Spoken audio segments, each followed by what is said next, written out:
इस वीडियो के अंदर हम डिस्कस करेंगे speed, velocity, acceleration, time and graph और उसके अलावा एयर और वैक्यूम के अंदर क्या डिफरेंस होता है और velocity time graph, acceleration time graph के बारे में।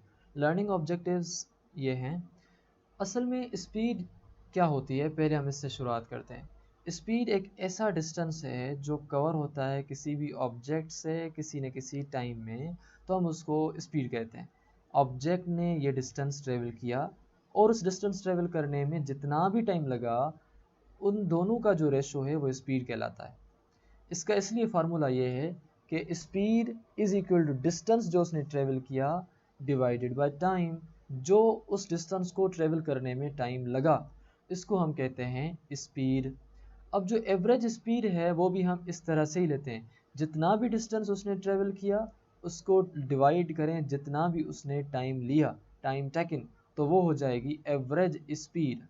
अब स्पीड को, डिस्टेंस को हम मेजर करते हैं मीटर्स में, टाइम को हम मेजर करते हैं सेकंड्स में, स्पीड को हम मेजर करते हैं मीटर पर सेकंड में। अब स्पीड को मीटर पर सेकंड में किस तरह मेजर करते हैं वो हम जानते हैं। अब देखें, यूनिट जो है स्पीड का वो कुछ इस तरह है। डिस्टेंस को हम मेजर करते हैं मीटर्स में, इसलिए speed is equal to distance upon means metre upon, और टाइम को हम मेजर करते हैं सेकंड्स में, इस तरह वो आ जाएगा नीचे। इस हिसाब से जो स्पीड का यूनिट हो गया वो हो गया मीटर पर सेकंड। तो ये जो मीटर पर सेकंड यूनिट होगा वो हमें सेम जो पहले हमने चीज़ स्टडी की थी वो है मीटर पर सेकंड, या हम ऐसे भी लिख सकते हैं या हम ऐसे भी लिख सकते हैं। अब जो एवरेज स्पीड है, जैसा कि हमने कहा कि डिस्टेंस जो मूव हुआ, जो भी डिस्टेंस कवर हुआ, उसको हम डिवाइड करेंगे जो भी टाइम हो, तो हमें एवरेज स्पीड निकल आएगी।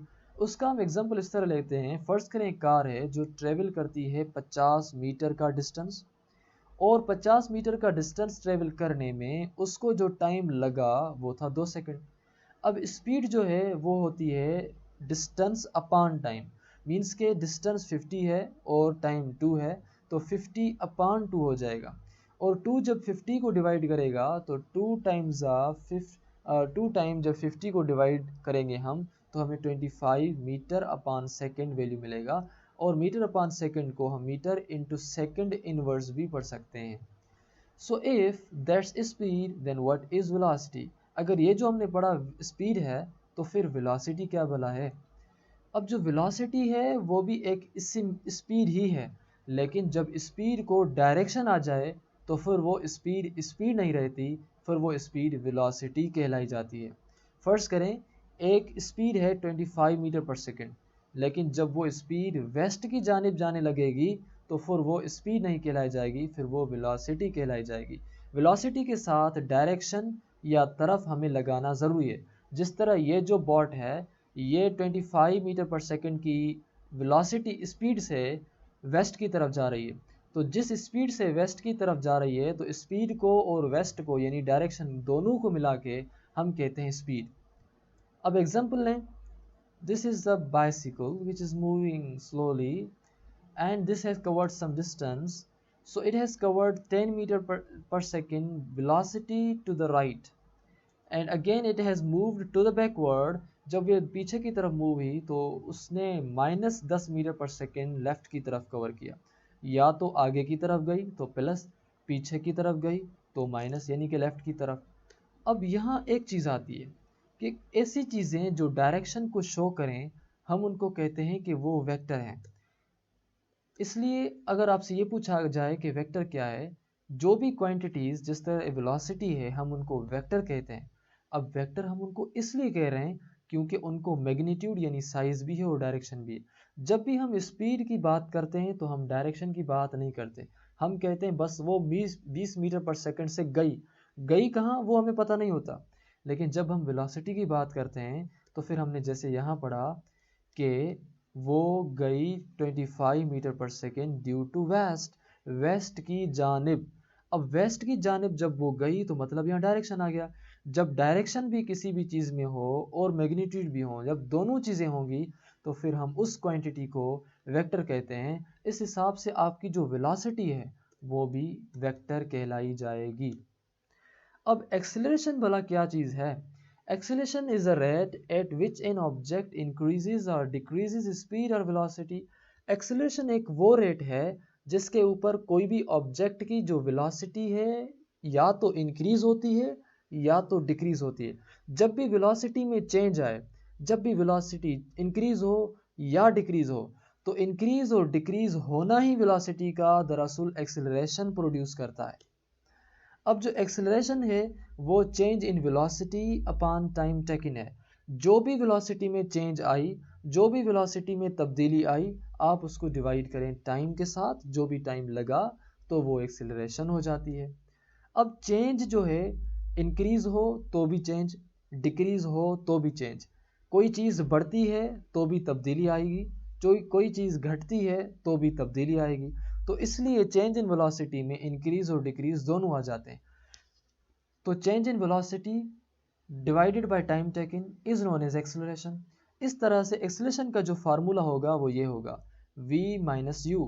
v भी वेलोसिटी है, u भी वेलोसिटी है। v वो वेलोसिटी है जो फाइनल हो, जो आखिर में है, और u वो वेलोसिटी है जो इनिशियल वेलोसिटी होगी, शुरुआत वाली वेलोसिटी होगी। फ़र्ज़ करें कार शुरू हुई है ज़ीरो से, तो वो कार की जो शुरुआत वाली वेलोसिटी है वो u है, और कार की जो आखिर में वेलोसिटी हो गई वो v है। हम फाइनल में से इनिशियल माइनस करते हैं, आखिर वाली में से शुरू वाली माइनस करते हैं, और जितनी भी उसमें तब्दीली आई और तब्दीली के दौरान जितना भी टाइम लगा उसको हम उस टाइम के साथ डिवाइड करेंगे। इस हिसाब से हमारे पास ये फार्मूला हो गया a is equal to v minus u upon t. अब जो वेलोसिटी को हम मेजर करते हैं वो हम मेजर करते हैं उसको मीटर अपान सेकंड में, जिस तरह हमने पढ़ा, और टाइम को हम मेजर करते हैं सेकंड्स में। अब वेलोसिटी अपान टाइम है, मतलब मीटर अपान सेकंड वेलोसिटी का, अपान में टाइम दे एक और सेकंड, सेकंड आ गया। इस हिसाब से मीटर अपान सेकंड स्क्वायर। लेकिन अगर आपको समझ नहीं आ रहा तो आप ये एक्सप्लेनेशन देखें। अगर आपको एक्सेलरेशन का यूनिट पता है तो आप इसके आगे कर सकते हैं। अब यूनिट एक्सेलरेशन का किस तरह है हमें वो जानना है। एक्सेलरेशन बराबर है चेंज इन वेलोसिटी। अब जो वेलोसिटी का यूनिट है वो है मीटर अपान सेकंड, तो वेलोसिटी की जगह मीटर अपान सेकंड आ गया। और टाइम का जो यूनिट है वो है सेकंड, और टाइम की जगह नीचे वो सेकंड आ गया। अब जो एक्सेलरेशन का यूनिट आ गया वो हो गया metre upon second. Metre upon second में सेकंड दोनों अपान में, इसलिए सेकंड और सेकंड मल्टीप्लाई होंगे आपस में। जब ये दोनों आपस में मल्टीप्लाई हुए तो सेकंड इंटू सेकंड आपस में स्क्वायर हो जाएंगे। तो इस हिसाब से एक्सेलरेशन का जो यूनिट हुआ वो मीटर अपान सेकंड स्क्वायर हो जाएगा। तो हम उसको इस तरह से भी लिख सकते हैं, metre upon second squared. In the same way example लेते हैं हम एक कार का। एक ड्रैग कार है, इंक्रीज करती है अपनी वेलोसिटी 0 से लेकर 60 मीटर पर सेकंड। मतलब यहाँ जब खड़ी है तो उसकी 0 है, 3 सेकंड्स के अंदर ही अंदर उसकी वेलोसिटी 60 मीटर पर सेकंड आ गई। अब इसकी वेलोसिटी देखें, उसमें तब्दीली आई है 0 से लेकर 60 तक। अब जब भी वेलोसिटी में तब्दीली आती है, you know then what it is known as acceleration. अब जो एक्सेलरेशन है वो है बराबर उसकी जो फाइनल वाली वेलोसिटी है 3 सेकंड के बाद, वो कितनी है जी, वो 60 है। तो फाइनल वाली वेलोसिटी हमने 60 पहले लिखा, माइनस उसकी जो शुरू में वेलोसिटी थी वो कितनी थी, 0 थी, क्योंकि स्टार्ट में 0 ही होती है गाड़ी। जब गाड़ी स्टार्ट होती है, स्टार्ट के टाइम टाइम वेलोसिटी 0 होती है, तो u जो है वो इनिशियल वेलोसिटी 0 है। और 0 से लेकर 60 तक जो आई ये गाड़ी, उस दौरान जो उसको टाइम लगा वो 3 सेकंड था, इसलिए हमने टाइम 3 सेकंड लिखा। अब जो है हमारे पास 60 माइनस 0, 0 में से कुछ भी जाए, 0 किसी में भी जाए तो कुछ भी फ़र्क नहीं पड़ता। तो 60 अपान 3, तो 3 का टेबल 60 के ऊपर 20 टाइम लगेगा। तो 20 मीटर पर सेकंड स्क्वायर जो है, और एक्सीलरेशन का unit metre per second square है, तो यहाँ इस गाड़ी को जो एक्सीलरेशन है वो 20 मीटर पर सेकंड स्क्वायर है, और इसको जो लास्ट वेलोसिटी थी वो कितनी थी, 60 metre per second. See how much the difference is. Don't forget that acceleration is a vector. अब वेक्टर क्यों है, क्योंकि जिस डायरेक्शन में एक्सेलरेशन जाएगी तो जाहिर बात है डायरेक्शन हो गया। जिस हिसाब से जिस भी चीज़ को डायरेक्शन होगा तो उसको हम वेक्टर कहते हैं, क्योंकि उसको मैग्नीट्यूड भी है, मैग्नीट्यूड 20 है, और उसको डायरेक्शन भी है, डायरेक्शन किसकी जानिब है, आगे की जानिब है। अब डायरेक्शन आगे की जानिब है, लेकिन एक्सेलेरेशन के डायरेक्शन दो किस्म के हैं। एक्सेलेरेशन का या डायरेक्शन पॉजिटिव होगा, एक्सेलेरेशन का या डायरेक्शन नेगेटिव होगा। जब गाड़ी आगे की जानिब जाएगी तो एक्सेलेरेशन इज पॉजिटिव, जब गाड़ी पीछे की जानिब जाएगी तो एक्सेलेरेशन इज नेगेटिव। एक्सेलेरेशन को सिर्फ दो ही डायरेक्शन है, या आगे या पीछे, या पॉजिटिव या नेगेटिव। एक्सेलेरेशन को सिर्फ दो ही डायरेक्शन है। एक्सेलेरेशन के लिए हम नॉर्थ वेस्ट साउथ ईस्ट नहीं कर सकते। अब deceleration is negative, acceleration negative, the object is slowing down. जब भी आपका ऑब्जेक्ट स्लो होगा ना, तो हम उसको एक्सेलरेशन नहीं बल्कि हम उसको डिसलेरेशन कहते हैं। अब देखें, वेलोसिटी उसकी 60 है, अब 60 में से अचानक 0 हो गई।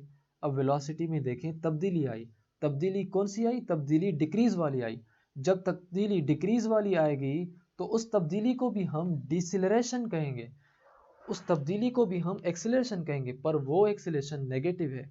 और नेगेटिव एक्सीलरेशन का स्पेशल अपना नाम है, वो है डिसेलरेशन, या दूसरा नाम है उसका रिटार्डेशन। जब भी तब्दीली वेलोसिटी की नेगेटिव में आए, जब भी तब्दीली उसकी पीछे की जानिब आए, तो फिर वो डिसेलरेशन ही कहलाई जाएगी।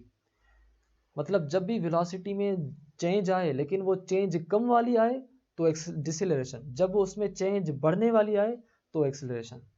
कांस्टेंट एक्सेलरेशन का एग्जांपल अगर हम लें कि एक एक्सेलरेशन हो लेकिन वो कांस्टेंट, अब सवाल यहाँ ये पैदा होता है कि एक्सेलरेशन तो पैदा ही तब होती है जब वेलोसिटी में चेंज आए, जब वेलोसिटी में चेंज आएगी तो एक्सेलरेशन कांस्टेंट कैसे रहेगी? अब सवाल ये है। अब देखें कि एक कार है, पास करती है पॉइंट ए को with velocity of 10 metre per second. जब ए के ऊपर गाड़ी थी तो इसकी वेलोसिटी 10 मीटर पर सेकंड है, और जब गाड़ी बी पर पहुंचती है तो उसकी वेलोसिटी क्या है, हमें ये पूछ रहा है। अब देखें, हमें बता रहा है कि उसको एक्सेलरेशन है 4 मीटर पर सेकंड स्क्वायर, उसको स्टेडी कांस्टेंट एक्सेलरेशन है 4 मीटर पर सेकंड स्क्वायर। अब कार जो है वो 4 मीटर पर सेकंड स्क्वायर की वेलोसिटी हर सेकंड लेती है। कार 10 मीटर पर सेकंड की वेलोसिटी से आ रही है, लेकिन कार की जो एक्सेलरेशन है वो 4 मीटर पर सेकंड स्क्वायर है। मतलब ये कि उसकी इनिशियल, उसकी फाइनल में से इनिशियल जब हमने कट किया तो इसकी एक्सेलरेशन 4 मीटर पर सेकंड है। अब 4 मीटर पर सेकंड का मतलब ये है कि गाड़ी 10 मीटर पर सेकंड के साथ जो चल रही है वो हर 4 सेकंड के, हर 1 सेकंड के बाद उसमें 4 सेकंड का इजाफा हो रहा है, 2 सेकंड के बाद 4 और इजाफा, 3 सेकंड के बाद 4 और इजाफा, 4 सेकंड के बाद 4 और इजाफा। मतलब हर सेकंड में 4 का इजाफा आ रहा है। अब यहाँ 10 है और यहाँ तक कितनी हो जाएगी? फर्ज करें कि 1 सेकंड में उसकी 4 में तब्दीली आई, दूसरे हिसाब से उसमें 4 में तब्दीली आई, तो 4 मल्टीप्लाई बाय 6, टोटल जो सेकंड्स हैं ए से लेकर इस बी पॉइंट तक वो टाइम है 6 सेकंड। 1 सेकंड में जब उसमें तब्दीली 4 सेकंड की आ रही है तो 6 सेकंड में उसकी तब्दीली कितनी आ जाएगी? 6 इंटू 4 इज इक्वल 24। इसका मतलब ये है कि बी तक पहुंचने में उसके अंदर जो वेलोसिटी हो जाएगी, उसकी वेलोसिटी 24 मीटर पर सेकंड हो जाएगी, क्योंकि उसमें हर सेकंड में तब्दीली आ रही है। अब देखें, ये जो गाड़ी यहाँ तक बी तक पहुंची तो इस पॉइंट तक इसमें जो तब्दीली आई वो 4 मीटर पर सेकंड से आ रही थी तब्दीली हर सेकंड में। तो बी पॉइंट तक इसकी जो वेलोसिटी है, बी पॉइंट के ऊपर इसकी 24 मीटर पर सेकंड है। फाइनल वेलोसिटी अगर हम लेते हैं तो उसको हम इनिशियल वेलोसिटी में उसकी, हमारे पास जो एक्स्ट्रा वेलोसिटी है हम वो ऐड कर दें। उसकी जो इनिशियल वेलोसिटी थी ए पॉइंट के ऊपर वो थी 10। अब 10 में से 4 यहाँ बढ़ा, 4 यहाँ बढ़ा, 4 यहाँ बढ़ा, 4 यहाँ बढ़ा, तो 10 plus 24 is equal to 34 metre per second, क्योंकि ए पॉइंट पर उसकी 10 मीटर पर सेकेंड थी। एक्सेलेरेशन हमें मिली हुई है, उसके हिसाब से हर सेकंड में उसमें 4 का इजाफा हो रहा है। अब 4 इंटू 6, 6 सेकंड में उसके पास 24 का इजाफा आ गया। अब जो इजाफा आ गया 24 का वो 24 है। 24 को हम इनिशियल वेलोसिटी के साथ ऐड करेंगे तो जो इसके पास फाइनल वेलोसिटी आ गई वो 34 मीटर पर सेकंड है। अब हम जा रहे हैं most interesting topic motion graphs की जानिब। बिल्कुल इजी है, डोंट बी कंफ्यूज्ड। देखें, ये गाड़ी स्टार्ट हुई है 0 से लेकर यहाँ तक 10 तक। ये जो 10 तक है इसने डिस्टेंस ट्रेवल किया है, ये वर्टिकल है, डिस्टेंस है। इस पॉइंट से अगर हम नीचे आए तो ये है हमारे पास 10, मतलब 10 आवर्स, 10 कलाक लगे। 10 किलोमीटर ट्रेवल करने में, ये किलोमीटर लिखा हुआ है, 10 किलोमीटर ट्रेवल करने में उसको टाइम कितना लगा? 10। मतलब ये हुआ कि 10 किलोमीटर में अगर 10 लगा तो 8 किलोमीटर में उसको कितना लगा होगा कलाक? 8। 4 किलोमीटर में उसको कितना लगे होंगे कलाक? 4। 2 किलोमीटर में उसको कितना लगा होगा टाइम? 2 कलाक। तो इसका मतलब हर कलाक में एक जितनी उसकी जो वेलोसिटी, उसका जो डिस्टेंस है वो इंक्रीज हो रहा है। तो ऐसी स्पीड को जो आहिस्ता आहिस्ता तरीके से सलीके से बढ़ रही हो, ऐसी स्पीड को हम कांस्टेंट स्पीड कहते हैं, क्योंकि वो तरीके से बढ़ रही है, आहिस्ता आहिस्ता बढ़ रही है। और यहाँ ये देखें, ये स्टेशनरी कहलाई जाएगी। ये स्टेशनरी इसलिए है क्योंकि ये देखें, ये 10 किलोमीटर तक इसने ट्रेवल कर दिया है जब टाइम 10 कलाक है। अब टाइम इस पॉइंट के ऊपर 11 कलाक हो चुका है। इस पॉइंट के ऊपर टाइम हो चुका है 12 कलाक। 10 कलाक के ऊपर भी 10 किलोमीटर ट्रेवल किया था, और अभी 12 घंटे हो गए, अभी भी 10 घंटे वाले 10 किलोमीटर वाले ग्राफ पर पढ़िए। इसका मतलब ये हुआ कि टाइम बढ़ रहा है लेकिन डिस्टेंस नहीं बढ़ रहा। डिस्टेंस ऊपर की जाने बढ़ना चाहिए, ये टाइम आगे की जाने बढ़ना चाहिए। टाइम आगे बढ़ गया लेकिन डिस्टेंस नहीं गया, तो इन पॉइंट्स के ऊपर गाड़ी खड़ी है, तभी तो टाइम आगे जा रहा है। अब यहाँ से लेकर यहाँ तक ये गाड़ी आगे की तरफ जा रही है, इसलिए हम इसको कहेंगे travelling at a constant speed. इसलिए अब स्पीड का जो फार्मूला है वो है डिस्टेंस अपॉन टाइम। अब डिस्टेंस, अब यहाँ हम देखें, ये जो था डिस्टेंस है इसका, यहाँ से लेकर यहाँ तक उसने जो टाइम लिया वो 10 था, और इस पॉइंट से लेकर इस पॉइंट तक जो इसने डिस्टेंस ट्रेवल किया वो था 10। तो 10 किलोमीटर डिस्टेंस था और स्पीड थी 10 कलाक। तो 10 अपान 10 कैंसिल हो जाएगा 1। इसका मतलब ये है कि ये 1 किलोमीटर पर आवर की स्पीड के साथ जा रही थी, कांस्टेंट स्पीड के साथ। अब हम जा रहे हैं acceleration from velocity time graph की जानिब। अब आप ये देखें कि आपके पास वेलोसिटी जो है वो है इस तरह कि स्टेडी एक्सेलरेशन है। स्टेडी एक्सेलरेशन इस तरह है कि देखें 1 मीटर पर सेकंड वेलोसिटी, और यहाँ हमारे पास टाइम सेकंड में 1 मीटर पर सेकंड इसने 1 सेकंड में ट्रेवल किया, 2 मीटर पर सेकंड इसने 2 सेकंड में ट्रेवल किया, इस तरह 3 मीटर पर सेकंड इसने 2 मीटर पर सेकंड में ट्रेवल किया। तो इस यहाँ तक हम कहेंगे, सॉरी, तो ये जो एक्सेलरेशन है हमारी वो स्टेडी एक्सेलरेशन कहलाई जाएगी। इन द सेम वे अगर आप यहाँ देखें, ये जो वेलोसिटी है ये बढ़ रही है, 3 मीटर पर सेकंड की वेलोसिटी से गाड़ी जा रही है, 3 मीटर पर सेकंड की वेलोसिटी से जा रही है, और ये जो टाइम है यहाँ तक 5 हो गया। तो इसको भी हम स्टेडी वेलोसिटी कहेंगे, लेकिन हम इसको स्टेडी एक्सेलरेशन इसलिए कह रहे हैं क्योंकि ये वेलोसिटी में तब्दीली आ रही है। पहले वेलोसिटी थी 1 मीटर पर सेकंड, फिर वेलोसिटी हो गई 2 मीटर पर सेकंड, फिर वेलोसिटी हो गई 3 मीटर पर सेकंड। इसलिए ये जो पूरा ग्राफ है यहाँ से यहाँ तक, इसको हम स्टेडी एक्सेलरेशन कहेंगे, क्योंकि आहिस्ता आहिस्ता एक्सेलरेशन बढ़ रही है। और इसको हम एक्सेलरेशन नहीं बल्कि वेलोसिटी कहेंगे, क्योंकि टाइम बढ़ रहा है। इसकी velocity 3 metre per second 2 second में है, इसकी velocity 3 metre per second 3 second में भी है, इसकी वेलोसिटी 4 सेकंड हो गए फिर भी 3 मीटर पर सेकंड है, इसकी वेलोसिटी 3 मीटर पर सेकंड ही है जब टाइम 5 सेकंड हुआ।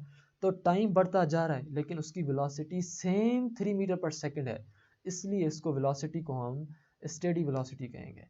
अब ये अगेन स्टेडी एक्सेलरेशन है। क्यों एक्सेलरेशन है? क्योंकि जब 3 मीटर पर सेकंड के साथ वो जा रही थी तो उस टाइम टाइम था 5। जब टाइम हो गया 6 तो उस टाइम उसकी वेलोसिटी थी 2 मीटर पर सेकंड। तो वेलोसिटी आहिस्ता आहिस्ता डिक्रीज हो रही है और टाइम बढ़ रहा है। मतलब ये हुआ कि टाइम के साथ साथ एक्सीलरेशन वेलोसिटी में भी तब्दीली आ रही है। पहले वेलोसिटी थी 3 मीटर पर सेकंड, इस पॉइंट के ऊपर वेलोसिटी अगर हम देखें 2 मीटर पर सेकंड है, इस पॉइंट के अगर हम देखें तो वेलोसिटी 1 मीटर पर सेकंड है। तो वेलोसिटी में तब्दीली आ रही है। वेलोसिटी में जब तब्दीली नेगेटिव में आए, नीचे की जानिब आए, तो फिर हम उसको डिसेलरेशन कहते हैं या रिटार्डेशन कहते हैं, और इसको हम स्टेडी डिसेलरेशन कहेंगे। यहाँ हम ये देख सकते हैं कि एक्सेलरेशन का जो फार्मूला है वो है v minus you upon T. अब v का मतलब है उसकी फाइनल वेलोसिटी, u का मतलब है उसकी इनिशियल वेलोसिटी अपॉन t। यहाँ हम देखें तो इसकी जो वेलोसिटी है इस पॉइंट के ऊपर वो 3 है यानी फाइनल, और इस पॉइंट के ऊपर जो उसकी वेलोसिटी है वो 0 है। तो फाइनल हमने लिखा 3 माइनस जो इसकी इनिशियल थी वो 0 अपान में वो गाड़ी जब 0 से लेकर 3 तक गई थी तो उसको जो टोटल टाइम लगा था वो था 2 सेकंड। तो इसलिए हमने उसको डिवाइड किया 2 के साथ। जब हमने उसको 2 के साथ डिवाइड किया 3/2 हो गया, तो हमारे पास जो एक्सेलरेशन आई वो 1.5 मीटर पर सेकंड स्क्वायर आई। अब ये इंटरेस्टिंग है बहुत। वेलोसिटी टाइम ग्राफ अगर हम देखें तो कैलकुलेट हमने करनी अभी एक्सेलरेशन 4 सेक्शंस में। अब ये देखें गाड़ी गई है 0 से लेकर 4 वेलोसिटी, ये वेलोसिटी है वर्टिकल में और ये हॉरिजॉन्टल में टाइम है। 0 वेलोसिटी है 0 टाइम है और ये गाड़ी यहाँ तक पहुँची है तो इसकी वेलोसिटी 40 मीटर पर सेकंड हो चुकी है इस टाइम तक, और इस टाइम तक इसका जो टाइम है वो 10 सेकंड तक हो चुका है।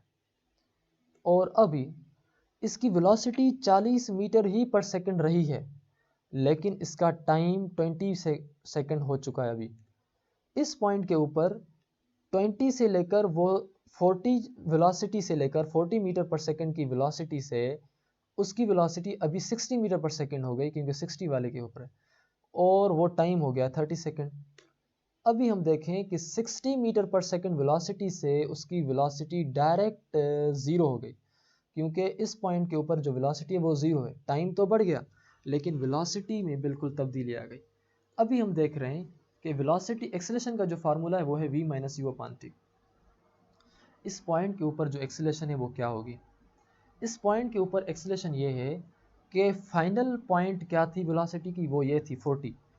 अब 40 फाइनल थी इसलिए हमने 40 लिखा v की जगह, और उसकी इनिशियल थी u इसलिए हमने u की जगह 0 लिखा, और जो टोटल टाइम लगा 0 से लेकर 40 तक आने में वो था 10। अब हमने उसको डिवाइड किया 10 के साथ, तो 40 minus 0 divided by 10 is equal आपके पास 4 मीटर पर सेकेंड स्क्वायर आ गया। तो इसका मतलब ये हो गया कि इसकी जो एक्सेलरेशन है वो 4 मीटर पर सेकेंड स्क्वायर है। इसी तरह इस पॉइंट को अगर हम देखें तो ये जो पॉइंट है 40 यहाँ भी है, यहाँ भी 40 मीटर पर सेकेंड है, यहाँ भी 40 मीटर पर सेकेंड है, यहाँ भी 40 मीटर पर सेकेंड है। एक्सेलरेशन जो इनिशियल थी वो भी 40 है, फाइनल है वो भी 40 है, इसलिए हमने 40 में से 40 को माइनस किया और डिवाइड किया हमने उसको 10 से 10-20 तक जो टाइम लगा वो भी 10 सेकंड था। तो 40 minus 40 0 upon 10 is equal to 0 metre per second square. इसलिए जो एक्सेलरेशन है हमारी वो यहाँ 0 है, और इस पॉइंट के ऊपर जो वेलोसिटी है वो यूनिफॉर्म वेलोसिटी हो जाएगी और एक्सेलरेशन बिल्कुल 0 है, इसलिए नो चेंज इन वेलोसिटी। इस मीन्स के वहाँ एक्सेलरेशन हमारे पास आ गई। इन द सेम वे अगर हम यहाँ देखें कि जो वेलोसिटी है वो 40 से लेकर 60 तक बढ़ गई है। अब इसलिए हमने उसको 60 में से माइनस किया 40, फाइनल में से माइनस किया इनिशियल, आखिरी में से माइनस किया शुरुआत वाला, अपान में डिवाइड किया हमने 10 से, क्योंकि जब वो 40 पर थी तो उस टाइम 20 सेकंड हुआ था और 30 सेकंड हुआ जब वो 60 पर पहुंची, तो टोटल टाइम 30 माइनस 20 10 सेकंड आ गया। तो 10 सेकंड के साथ हमने उसको डिवाइड किया, तो 60 माइनस 40 इज इक्वल 10 अपान में 20 अपान 10 is equal to 2 metre per second square. तो यहाँ जो एक्सेलरेशन आ गई वो 2 मीटर पर सेकंड स्क्वायर है। अब यहाँ जो एक्सेलरेशन है ये बज़ाहिर डिसेलरेशन ही है क्योंकि ये एक्सेलरेशन कम हो रही है। अब इसकी जो इनिशियल वेलोसिटी है शुरुआत वाली वो 60 है, और इसकी जो फाइनल है वो है 0। वेलोसिटी हम पूछ रहे हैं, ये जो है टाइम है, ये टाइम बता रहा है 50। वेलोसिटी इसकी शो होगी इस तरफ, इसके बिल्कुल सामने है 0। इसका मतलब इसकी यहाँ जो वेलोसिटी है वो 0 है और इसकी यहाँ जो वेलोसिटी है वो है 60। तो 0 में से हमने 60 माइनस किया और 30 से शुरू हुई थी 50 तक, जो टोटल टाइम लगा वो 20। तो हमारे पास जो जवाब आया वो -3 मीटर पर सेकंड स्क्वायर आया। जब भी जवाब माइनस में आए तो फिर हम उसको या डिसेलरेशन कहते हैं या फिर हम उसको रिटार्डेशन कहते हैं। अब रिमेंबर करें एक बात कि जो भी एरिया ये जो ट्रायंगल है ये ऑक्यूपाई करता है उस एरिया से हम डिस्टेंस मालूम कर दें। अगर इसका एरिया 200 मीटर स्क्वायर है, इसका area 400 metre per second square है, इसका area 400 metre per second square है, इसका area 100 metre per second and इसका एरिया 600। अब इन सारे एरियाज़ को हमने ऐड करना है 200, 400, 400, तो टोटल जो हमें जवाब मिलेगा वो होगा 1700 मीटर्स। अब ये 1700 मीटर बताता है कि हमें टोटल डिस्टेंस कितना ट्रेवल हुआ। अब इस ग्राफ से हम डिस्टेंस इस तरीके से निकाल सकते हैं। अब हम आते हैं फ्री फॉल की जानिब। एक्सेलरेशन ऑफ फ्री फॉल, अगर मैं आपसे पूछूं कि ये एक ब्रिक है और ये एक फीदर है, इनमें से कौन सा ऑब्जेक्ट हिट करेगा ग्राउंड को पहले? इनमें से जो ऑब्जेक्ट ग्राउंड को पहले हिट करेगा वो होगा आपके हिसाब से, या जो हम देखते हैं वो होगा ब्रिक, और फीदर जो है वो स्लो होगा, क्योंकि फीदर को हवा रोक रही है, हल्का है, इसको हवा बहुत ज़्यादा रोक रही है, और ये जो ब्रिक है ये बहुत भारी है, इसकी वजह से इसको हवा रोक कम रही है और ये नीचे तेज़ी से गिर रहा है। जब भी हवा होगी तो ब्रिक जो है वो ज़्यादा जल्दी गिरेगी और फीदर आहिस्ता आहिस्ता गिरेगा क्योंकि हवा रोकेगी। जब आपके पास कोई भी हवा की रेजिस्टेंस नहीं होगी, वैक्यूम के अंदर होंगे, हवा बिल्कुल भी इसके अंदर ना हो, यहाँ हवा नहीं है, तो आपकी ब्रिक और आपका ये फीदर, आपका कागज़, आपका पेज और आपकी स्टोन, सब के सम एक ही वेलोसिटी के साथ साथ में नीचे गिरेंगे। एक दूसरे से कोई भी आगे नहीं जा पाएगा अगर अंदर हवा ना हो तो। इसलिए जिस एक्सीलरेशन के साथ ये आराम से नीचे गिरेंगे वो एक्सीलरेशन है 9.8 मीटर पर सेकंड स्क्वायर, और ग्रेविटी को हम इस सिंबल को या इस वैल्यू को हम ग्रेविटी कहते हैं और उसको हम जाहिर करते हैं जी के साथ। और जी या 9.8 मीटर पर सेकंड स्क्वायर को जिससे वो ऑब्जेक्ट गिरते हैं उनको तकरीबन हम 10 मीटर पर सेकंड स्क्वायर लिखते हैं। आप 9.8 कहें या 10 कहें, कोई मसला नहीं है, आपकी मर्ज़ी है। एक्सेलरेशन इन ग्रेविटी की अगर हम बात करें तो ये जो एयर रेजिस्टेंस है, इसको एयर रेजिस्टेंस ऊपर गिर रही है। Falling object accelerates towards the ground at 10 metre per second square due to gravity. Gravity की वजह से ये जो ऑब्जेक्ट नीचे की तरफ गिरेगा उसकी वेलोसिटी या उसकी acceleration 10 metre per second square होगी ग्रेविटी की वजह से। The force of gravity always acts downward towards the centre of the earth. हमेशा एक्सेलरेशन ड्यू टू ग्रेविटी जो है वो डाउनवर्ड होती है, कभी भी ग्रेविटी ऊपर की तरफ नहीं जाएगी, ग्रेविटी हमेशा नीचे की तरफ खींचती है। अब जो एटमॉस्फेयर है, अब जो हवा है, वो इसको ऊपर की तरफ जाने फोर्स देगी। अब जितना इसका सरफेस एरिया ज़्यादा उतना इसको फोर्स ज़्यादा लगेगी, और जो फोर्स इसको ऊपर की तरफ धकेल रही है, जो फोर्स इसको रेजिस्टेंस दे रही है, एयर रेजिस्टेंस दे रही है या जो ड्रैग दे रही है, हम उसको ड्रैगिंग फोर्स भी कहते हैं। ये जो एयर रेजिस्टेंस है, ये जो ड्रैग फोर्स है, हम इसको ड्रैगिंग फोर्स भी कहते हैं। अब जितना सरफेस एरिया ऑब्जेक्ट का बड़ा, उतनी जो ड्रैग फोर्स यहाँ बनेगी वो ज़्यादा होगी।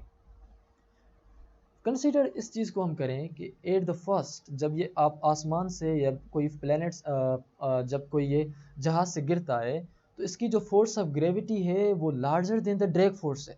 इसकी जो ड्रैग फोर्स है वो कम है, इसको जो ऊपर की तरफ हवा लगा रही है फोर्स वो कम है, लेकिन इसको जो ग्रेविटी नीचे की तरफ फोर्स लगा रही है वो बहुत ज़्यादा है। लेकिन जैसे ही वो आगे आहिस्ता आहिस्ता वो नीचे आएगा तो उसकी जो वेलोसिटी है वो यूं नीचे ऊपर की तरफ बढ़ती जाएगी, और जैसे ही वेलोसिटी बढ़ती जाएगी तो एज द स्पीड इंक्रीजेस, इसी तरह से उसकी जो ड्रैग है वो भी इंक्रीज़ हो गई, और जो उसकी एक्सेलरेशन है वो डिक्रीज़ हो गई, क्योंकि अभी जो चेंज है वो कम है। एक्सेलरेशन कम होगी तब जब एक्सेलरेशन कम होगी, जब वेलोसिटी में तब्दीली कम होगी। जब तब्दीली कम होगी तो एक्सेलरेशन कम होगी, जब तब्दीली ज़्यादा होगी, जब चेंज ज़्यादा होगी तो एक्सेलरेशन भी ज़्यादा होगी। अब यहाँ हम देखें कि जब ड्रैग इक्वल हो जाएगा, जैसे वो पैराशूट ओपन करेगा तो ड्रैग इक्वल हो जाएगा फोर्स के साथ ड्यू टू ग्रेविटी, तो उसके पास नो रिजल्टेंट फोर्स होगा, तो वहाँ आपकी जो एक्सेलरेशन हो जाएगी वो बिल्कुल ज़ीरो हो जाएगी, और ऑब्जेक्ट जो है वो यूनिफॉर्म वेलोसिटी के साथ पैराशूट के साथ आहिस्ता आहिस्ता नीचे ग्राउंड की तरफ गिरेगा और उसको कोई भी चोट वगैरह नहीं लगेगी। द ऑब्जेक्ट कंटिन्यूज, और जिस वेलोसिटी के साथ वो आहिस्ता आहिस्ता वो गिरेगा नीचे, आहिस्ता आहिस्ता जिस वेलोसिटी के साथ आएगा, जब वो ड्रैग फोर्स और वेट फोर्स बराबर हो गई, उसको हम टर्मिनल वेलोसिटी कहते हैं। In the next video, we will discuss about the mass and weight. Thank you for watching. Don't forget to subscribe and like.